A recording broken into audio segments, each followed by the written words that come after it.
Doctor Mohammad Yunus আবার এই বিতর্কটা উস্কে দিলেন কেন যে আওয়ামী লীগের রাজনীতি নিষিদ্ধ নয়, এটি কোনো নিষিদ্ধ সংগঠন নয়। দর্শক দেখতে পাচ্ছেন শেখ হাসিনার দেশে আসার খবরে আওয়ামী লীগের লক্ষ লক্ষ কর্মী রাজপথে নেমেছে। আজকে বাংলাদেশে ফিরে আসবেন সাবেক প্রধানমন্ত্রী শেখ হাসিনা।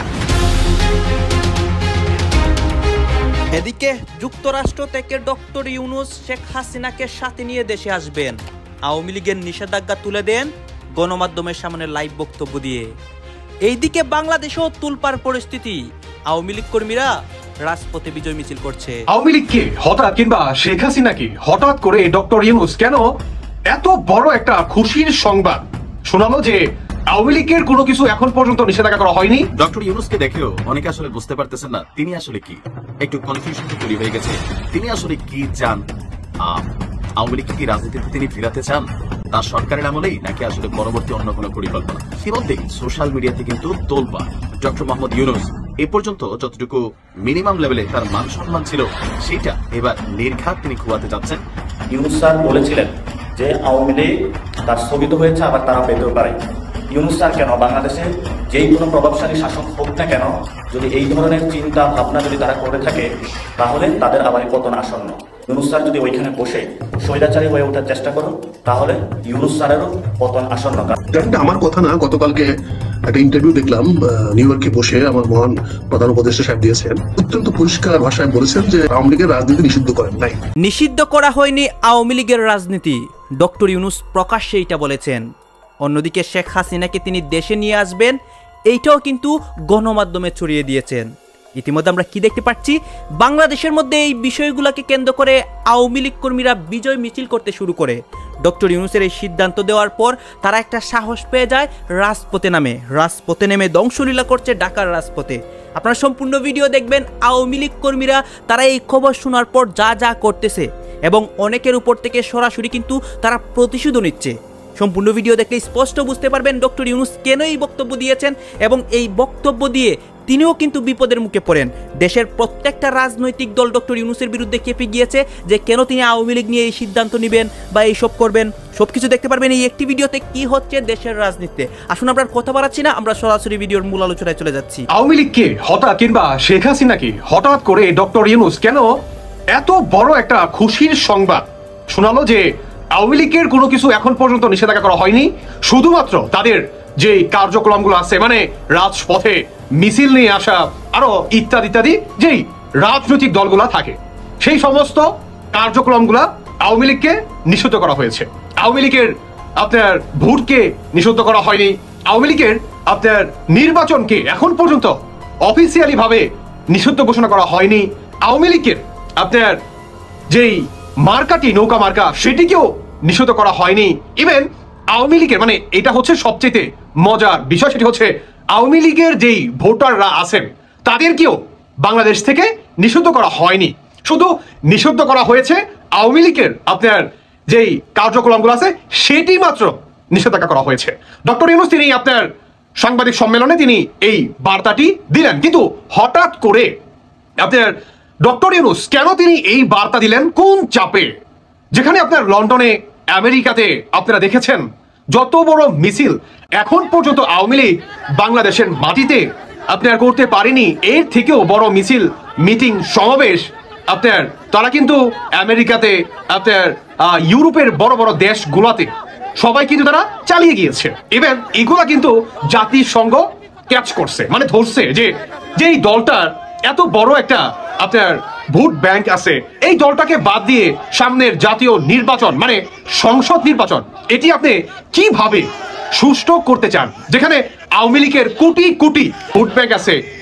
আর যখন নাকি আসলে এই প্রসঙ্গটি করে সেই আপনার সাংবাদিক, তখন ডক্টর ইউনূস তিনি স্পষ্ট ভাষায় বলেন যে আমি এটা মানতে চাচ্ছি না বা এটা আমি মানি না যে আওয়ামী লীগের লক্ষ লক্ষ ভোটার আছেন এখন পর্যন্ত বাংলাদেশে ইনস্ট্যান্ট। তো তাহলে এত জনগণ গেল কোথায়? আচ্ছা ধরে নিলাম যে আওয়ামী লীগের নেতা কর্মীরা পালাই গেছে, তো যেই ডিস্ট্রিক্টের হোক যেই এরিয়ার হোক যে নেতা কর্মী পালাই গেছে তার সাথে সাথে কি সেই আপনার ডিস্ট্রিক্টের জনগণ কিংবা সাধারণ যে ভোটাররা রয়েছেন তারাও কি চলে গেছে সাথে সাথে? যায়নি তো। সাধারণ জনগণ সাধারণ নেতা কর্মী তারা এখন পর্যন্ত বাংলাদেশেই অবস্থানরত অবস্থায় আছে, তাই নয় কি? তো আসলে ডক্টর ইউনূস তিনি আওয়ামী লীগকে বড় ধরনের একটা সুখবর দিলেন আপনার জাতিসংঘের চাপে পড়ি, বুঝতে পারছেন?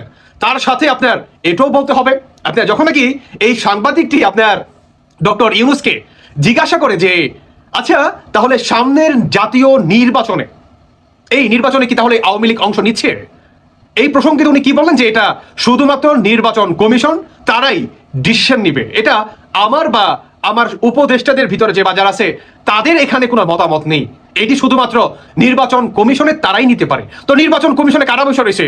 তো ডক্টর ইউনূসকে দেখেও অনেকে আসলে বুঝতে পারতেছেন না তিনি আসলে কি, একটু কনফিউশন তো তৈরি হয়ে গেছে। তিনি আসলে কি চান? আওয়ামী লীগকে কি রাজনীতিতে তিনি ফিরাতে চান তার সরকারের আমলেই, নাকি আসলে পরবর্তী অন্য কোনো পরিকল্পনা? মার্কিন যুক্তরাষ্ট্রে গিয়ে এক সাংবাদিককে দেওয়া বক্তব্যকে ঘিরে ইতিমধ্যেই সোশ্যাল মিডিয়াতে কিন্তু তোলপাড়। ডক্টর মোহাম্মদ ইউনূস এ পর্যন্ত যতটুকু মিনিমাম লেভেলে তার মান সম্মান ছিল সেটা এবার নির্ঘাত তিনি খুয়াতে যাচ্ছেন, কারণ ইতিমধ্যেই তার এই বক্তব্যকে কেন্দ্র করে সোশ্যাল মিডিয়া অ্যাক্টিভিস্ট থেকে শুরু করে রাজনৈতিক দল প্রত্যেকে কিন্তু আবার ডক্টর ইউনূসকে নিয়েই উল্টাপাল্টা কথা বলতেছেন, এমনকি ভবিষ্যতে এই সরকার থেকে তিনি ক্ষমতায় থেকে গেলে ওনার কপালে হয়তোবা আমরা অনেক দুঃখ কষ্ট দেখতে পাবো। ইতিমধ্যে বিষয়টা নিয়ে যারা ডক্টর ইউনূসকে 4ই আগস্ট আগেই বলছিল স্যার আপনি এসা এই দেশের প্রাইম মিনিস্টার হবেন, সেই এনসিপি কড়া প্রতিবাদ জানিয়েছে ডক্টর মোহাম্মদ ইউনূসকে, এমনকি আলটিমেটাম দেওয়া হয়েছে। আর দলটির ব্লুটুথ বয় হান্নান মাসুদ, নানান পরিচয়। তো হান্নান মাসুদ আপনার একটা বক্তব্য দিয়েছেন ডক্টর ইউনূসের এই আওয়ামী লীগকে ফেরানোর ইস্যুতে। হান্নান মাসুদ বলছে যে প্রধান উপদেষ্টা ডক্টর মোহাম্মদ ইউনূসকে আওয়ামী লীগ সম্পর্কে তার যে বক্তব্য সেটাকে প্রত্যাহার করতে হবে। এখন আসলে কি ডক্টর ইউনূস হান্নানের কথায় এই বক্তব্য প্রত্যাহার করবে না? ডক্টর ইউনূস কিন্তু যথেষ্ট একরোখা মানুষ, আর আমি যতটুকু ওনাকে বুঝি বা চিনি কোনোভাবেই তিনি তার এই বক্তব্য প্রত্যাহার করবেন না। হান্নান বলছে মাননীয় প্রধান উপদেষ্টা আপনি যে বক্তব্য দিয়েছেন তা প্রত্যাহার করুন, আওয়ামী সন্ত্রাসীদের সঙ্গে কোনো আপোষ নয়। আওয়ামী লীগের ব্যানার সন্ত্রাসী ব্যানার, এই ব্যানারে কোনো রাজনীতি 24-এর প্রজন্ম মেনে নেবে না, দেশকে আবার অস্থিতিশীলতার দিকে ঠেলে দেবেন না, অবিলম্বে আওয়ামী লীগকে দল হিসাবে নিষিদ্ধ ঘোষণা করুন। হান্নানের এই স্বপ্নই থেকে যাবে, অন্তত ডক্টর ইউনূস এই কাজ ভুলেই করবে না। আর তিনি না করলে এর পরবর্তী সরকারে যাবে ক্ষমতায় হয়তো বিএনপি নয়তো জামাত। যদি বিএনপি যায় তারাও কিন্তু আওয়ামী লীগকে নিষিদ্ধ করবে না, কারণ আপনি ইতিমধ্যেই বিএনপির মহাসচিব মির্জা ফখরুল ইসলাম আলমগীর বা দলটির ঊর্ধ্বতন নেতা যারা আছেন তারা কিন্তু কোনো রাজনৈতিক দলকে নিষিদ্ধ করার পক্ষে না। ইভেন জামাতের যে অবস্থান বর্তমানে সেখানেও আসলে তেমন কোনো ধরেন কর্মীরা, আপনারা ফেসবুকে যারা কথা বলেন তাদের কথা বাদ দেন, যারা দলটার মেইন পরিচালনা কমিটি আছে বা কেন্দ্রীয় নেতা আছেন তারাও কিন্তু ভিন্ন রকমের চিন্তা করছেন। আর দল হিসাবে এনসিপির কথা এই মুহূর্তে ঠিক আজ থেকে 4-5 মাস আগেও এনসিপির যে মূল্যায়ন ছিল হান্নানদের কথায় অনেক কিছু হয়ে গেছে, কিন্তু এই মুহূর্তে সরকার স্ট্রং অবস্থানে আছে, সেনাবাহিনী স্ট্রং অবস্থানে আছে। সো এনসিপির কোনো কথাবার্তায় আমার মনে হয় না যে এই মুহূর্তে ডক্টর ইউনূস তিনি আসলে তার এই বক্তব্য প্রত্যাহার করবেন অথবা তার সিদ্ধান্ত থেকে তিনি সরে আসবেন। তবে প্রশ্ন হচ্ছে আওয়ামী লীগের রাজনীতিকে পুনর্বাসন করতে ডক্টর ইউনূসের যে বক্তব্য, এই বক্তব্যটাকে বাংলাদেশের সাধারণ মানুষ তো নাই, সবাই রাজনৈতিক পারপাস থেকে এই কথা বলে, আসলে কিভাবে নিচ্ছে বা আপনি কিভাবে নিচ্ছেন? ইভেন আওয়ামী লীগ নিয়েও অনেকের মন্তব্য যেটা ছিল যে এই দেশে আওয়ামী লীগ নাই হয়ে গেছে, কিন্তু আপনি দেখেন সাবেক শিল্পমন্ত্রী নুরুল সাহেবের জানাজায় মাইকিং টাইকিং ছাড়া যেই পরিমাণ মানুষের উপস্থিতি হয়েছে, এটাও সবাইকে আশ্চর্য করছে যে এতটা ঘৃণিত হওয়ার পরেও আওয়ামী লীগেরকে ফেসিস্ট বা আমরা যে শব্দগুলাই ব্যবহার করি সেখানে এত মানুষের সমাগম। ইউনূস স্যার বলেছিলেন যে আওয়ামী লীগ তার স্থগিত হয়েছে আবার তারা পেতেও পারে। ইউনূস স্যার কেন বাংলাদেশে যেই কোনো প্রভাবশালী শাসক হোক না কেন, যদি এই ধরনের চিন্তা ভাবনা যদি তারা করে থাকে তাহলে তাদের আবারই পতন আসন্ন। এটা জনতার সংগ্রামের মধ্য দিয়ে ইউনূস স্যার যদি ওইখানে বসে স্বৈরাচারী হয়ে ওঠার চেষ্টা করুন তাহলে ইউনূস স্যারেরও পতন আসন্ন, কারণ বাংলাদেশে আওয়ামী লীগ এবং জাতীয় পার্টির প্রশ্নে বাংলাদেশে কোনো আপোষ করা হবে না। এই দুইটা দলকে বাহিরে রেখেই আগামী সংসদ নির্বাচন অনুষ্ঠিত হতে হবে। আওয়ামী লীগ নিষিদ্ধ না, আওয়ামী লীগের হলো কার্যক্রম স্থগিত রয়েছে। নিষিদ্ধ যে প্রক্রিয়াটা, এই প্রক্রিয়াটা হলো বিধি ওয়ান কাইন্ড অফ বহির্ভূত কাজ। আপনি কাউকে নিষিদ্ধ করে দিলেন, একটা সিস্টেমেটিক প্রসেসে একটা জায়গায় গিয়ে নিষিদ্ধ করতে হয়, কিন্তু ওই সময় আমাদের দাবিটা ছিল নিষিদ্ধ করা আওয়ামী লীগকে। তো আমরা আশা করি যে এই ইলেকশনের মধ্য দিয়ে এবং জনগণের ম্যান্ডেটের মধ্য দিয়ে অলরেডি 5 তারিখে আওয়ামী লীগ নিষিদ্ধ হয়ে গিয়েছে, তারা সেই ভূমিকাটা নেবেন এবং জাতীয় পার্টি এবং আওয়ামী লীগ দুইটাকে নিষিদ্ধ করবেন। কিন্তু 1972 সালে যেভাবে জামায়াত ইসলামকে নিষিদ্ধ করা হয়েছিল ওই প্রক্রিয়াতে আমরা যেতে বাধ্য নই, কারণ এবং ওই প্রক্রিয়ার সাথে আমরা সহমত নই। আমরা মনে করি যে আওয়ামী লীগের বিচার হতে হবে, বিচারিক কোর্টে সিদ্ধান্ত দিবে সে কি নিষিদ্ধ নাকি নিষিদ্ধ না। কিন্তু আমাদের কাছে অলরেডি জাতিসংঘের যে রিপোর্টটা এসেছে সেই রিপোর্ট অনুযায়ী যথেষ্ট যুক্তি এবং প্রমাণ রয়েছে আওয়ামী লীগ এবং জাতীয় পার্টিকে নিষিদ্ধ করার জন্য সরকারের ব্যাপক হারে প্রমাণ রয়েছে, সে জায়গা থেকে তারা নিষিদ্ধ করতে পারে। জাতীয় নাগরিক পার্টির পক্ষ থেকে যদি ডক্টর ইউনূস এই ধরনের কোনো সিদ্ধান্ত নিতে চান, আমরা সেটার সাথে থাকবো না এবং আমরা এটা জনতাকে ঐক্যবদ্ধ করে রাজপথে কঠোর কর্মসূচিতে যাব। আপনারা জানেন অলরেডি জামায়াত তার 5 দফার দাবি নিয়ে মাঠে গিয়েছে এবং বিএনপি তাদের যে বক্তব্যগুলো বলেছে সেগুলো তারা মানুষকে স্পষ্ট করেছে, বাংলাদেশের মানুষকে, যে আওয়ামী লীগ থাকতে পারবে না এবং আওয়ামী লীগ একটি খুনি সংগঠন। কিন্তু ইতিমধ্যে বিএনপির অনেক নেতৃবৃন্দ ভারতের পক্ষে কথা বলছেন, ফলত এটাতে একটা অস্পষ্টতা তৈরি হয়েছে। আমরা আমাদের নাগরিক পার্টির পক্ষ থেকে মনে করি আর্মি, বিএনপি এবং জাতীয় পার্টি আওয়ামী লীগ এক পক্ষে বিরাজ করছে। সেই জায়গা থেকে আমরা আমাদের কাজ করে যাচ্ছি। বিএনপি যেহেতু জনগণ রয়েছে, 15 বছর নির্যাতিত হয়েছে, জাতীয়তাবাদী একটি শক্তি, তাদেরকে বাংলাদেশের পক্ষ শক্তি হিসেবে নিয়ে আসার জন্য এবং আমাদের দেশপ্রেমিক যারা বাহিনী রয়েছেন তাদেরকেও বাংলাদেশের পক্ষে, এই যারা সিনিয়র কর্মকর্তা রয়েছেন যারা বাহিনীকে অন্য খাতে নিয়ে যাওয়ার জন্য প্রচেষ্টা চালাচ্ছেন, সৈনিকদের পক্ষে বাংলাদেশের পক্ষে নিয়ে আসার জন্য আমরা প্রচেষ্টা চালাচ্ছি। আমরা মনে করি যে আগামীর ইলেকশনে দেশপ্রেমিক শক্তি এবং বাংলাদেশের পক্ষ শক্তিগুলোর যারা রয়েছেন তারা অনেকটুকুই বাংলাদেশের মানুষের সামনে স্পষ্ট হয়ে উঠবেন এবং জাতীয় নাগরিকের পার্টির পক্ষ থেকে আমরা বাংলাদেশ প্রশ্নে যে দলগুলো আপোষ করবে, আমরা যদি একটি সিটও না পাই বা আমরা শেষ পর্যন্ত যদি আমাদের মৃত্যু হয়, আমরা আমাদের স্বাধীনতা সার্বভৌমত্বের প্রশ্নে কোনো আপোষ করব না। যেটা আমার কথা হচ্ছে, ডক্টর মোহাম্মদ ইউনূস আবার এই বিতর্কটা উস্কে দিলেন কেন যে আওয়ামী লীগের রাজনীতি নিষিদ্ধ নয়, এটি কোনো নিষিদ্ধ সংগঠন নয়, দলটি বৈধ, দলটি ব্যান নয়, কিন্তু নির্বাচনে আপাতত অংশ নিতে পারছে না। এই বিষয়টি উস্কে দিলেন কেন?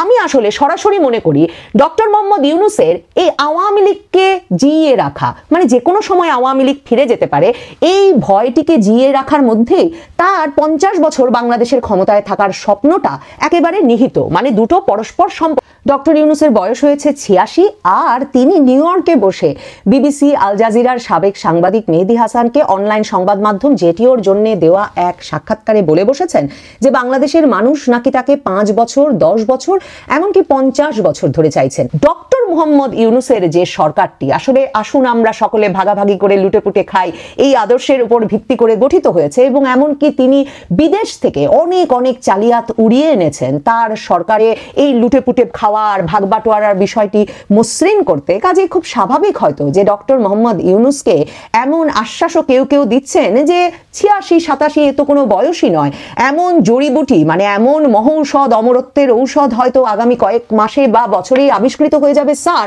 যার ফলে আপনি পারবেন বাংলাদেশকে 50 বছর ধরে শাসন করে যেতে। ডক্টর মোহাম্মদ ইউনূসের যে কোনো সুনির্দিষ্ট সময়ের মধ্যে নির্বাচন দিয়ে ক্ষমতা থেকে সরে যাওয়ার কোনো ইচ্ছা নাই। আপনারা যারা আধা ঘন্টার কিছু বেশি সময়, আমার মনে হয় 33-34 মিনিটের এই সাক্ষাৎকারটি শুনবেন, আপনারাও আমার সঙ্গে একমত হবেন। মনে রাখবেন ডক্টর মোহাম্মদ ইউনূস এ পর্যন্ত ইংরেজি ভাষার কোনো সাক্ষাৎকারে, তিনি তো বাংলাদেশে কোনো সাক্ষাৎকার দেন না, প্রথম আলো, ডেইলি স্টারে প্রথম দিকে দিয়েছিলেন অবশ্য এ দফায়, কিন্তু তিনি এই যে বিদেশে ঘুরে ঘুরে যেসব সাক্ষাৎকার দিয়ে বেড়াচ্ছেন সেগুলোর কোনোটিতে কিন্তু তিনি জোর দিয়ে বা গলার রক ফুলিয়ে একবারও বলেন নাই যে ফেব্রুয়ারিতেই নির্বাচন অনুষ্ঠিত হবে। এখানে মেহেদী হাসান তাকে যখন প্রশ্ন করেছেন যে ফেব্রুয়ারিতে নির্বাচন হবে, তখন তিনি বলেছেন হ্যাঁ ফেব্রুয়ারির প্রথমার্ধে। কিন্তু যখন ডক্টর ইউনূসকে সরাসরি মেহেদী হাসান জিজ্ঞেস করেছেন তার মানে আপনি ফেব্রুয়ারি পর্যন্তই অন্তর্বর্তীকালীন সরকার, ইন্টারিম গভর্নমেন্টের প্রধান থাকছেন, তখন কিন্তু ডক্টর মোহাম্মদ ইউনূস বলেছেন পরবর্তী সরকার ক্ষমতা না নেওয়া পর্যন্ত। মেহেদী হাসান তাকে যখন জিজ্ঞেস করেছেন যে নেপালে 6 মাসের মধ্যে অন্তর্বর্তীকালীন সরকার নির্বাচনের তারিখ দিয়েছে, আপনি নির্বাচন দিতে এত দেরি করছেন কেন, ডক্টর মোহাম্মদ ইউনূস সেই একই গল্প, যে গল্প তিনি ঘরে মানে এই সব সাক্ষাৎকারে দিয়ে দিয়ে বেরিয়েছেন দেশে দেশে, এর আগে আল জাজিরাকে বলেছেন, বিবিসিকে বলেছেন, চ্যাথাম হাউসের সঙ্গে সাক্ষাৎকারে বলেছেন, সেই কথাই তিনি আবারও বলেছেন যে তার সরকারের একমাত্র কাজ নির্বাচন নয়, তার সরকারের কাজ সংস্কার, বিচার এবং তারপর নির্বাচন। এবং সংস্কার কি সেই আবার সেই ঘোলা ঘোলা কথা বলেছেন যে সেই শেকড় তাদেরকে উপড়ে ফেলতে হবে, যেই শেকড় দিয়ে নাকি ফ্যাসিবাদ মানে ক্রিপিন করে করে ওঠে, মানে যেই শেকড় বেয়ে বেয়ে ফ্যাসিবাদ আবার ঢুকে যেতে পারে, সেসব শেকড় সমূলে উৎপাটন করতে হবে। না হলে যদি নির্বাচনে চলে যান সরাসরি, তাহলে তো সেই একই ব্যাপার আবার ঘটবে। কাজেই তা তিনি করতে পারেন না। তারা প্রথমে সংস্কার, তারপর বিচার, ভিজিবল বিচার। দেখেন বিচার করার দায়িত্ব তিনি যাকে দিয়েছেন, জামায়াতে ইসলামীর নেতা, সাবেক নেতা তাজুল ইসলাম, সেই তাজুল ইসলাম কিন্তু বলেওছেন যে এত তাড়াহুড়া হচ্ছে যে অনেক ক্ষেত্রেই তিনি যথাযথ মানে ভাবেন। আপনারা তো দেখলেন এখানে কি কথা হচ্ছে, অনেকেই কিন্তু অনেক কথা বলতেছে, অনেকে আলোচনা করতেছে, অনেকে সমালোচনা করতেছে, দেশের বিভিন্ন অবস্থা এবং পরিস্থিতি নিয়ে সবাই সবার মন্তব্য প্রকাশ করতেছে। বিশেষ করে এখানে দেশের রাজনৈতিক প্রেক্ষাপট এবং ডক্টর ইউনূস যে আওয়ামী লীগ নিয়ে একটা সিদ্ধান্ত নেন বা একটা প্রকাশে গণমাধ্যমের সামনে বলেন, এটা নিয়ে সবাই এই তর্ক বিতর্ক করতেছে। গাইস, এই বিষয়গুলো নিয়ে আপনাদের মন্তব্য কি? অবশ্যই আপনারা আপনাদের মন্তব্যটা আমাদের কমেন্ট বক্সে লিখে যাবেন। আর হ্যাঁ, তো আপনাদেরকে আমরা যা কিছু দেখিয়েছি সব কিছু আমরা সোশ্যাল মিডিয়া থেকে সংগ্রহ করেছি। এখানে আমাদের নিজস্ব কোনো মন্তব্য নেই বা নিজস্ব কোনো সিদ্ধান্ত নেই। সর্বশেষ আপনাদের কাছে আমাদেরকে রিকোয়েস্ট থাকবে, আপনারা আমাদের চ্যানেলে নতুন দর্শক হয়ে থাকলে চ্যানেলটি সাবস্ক্রাইব করবেন এবং পাশে থাকা বেল বাটনটি বাজাবেন যাতে করে নেক্সট ভিডিওটা সবার আগে আপনাদের কাছে পৌঁছে যায়। ধন্যবাদ।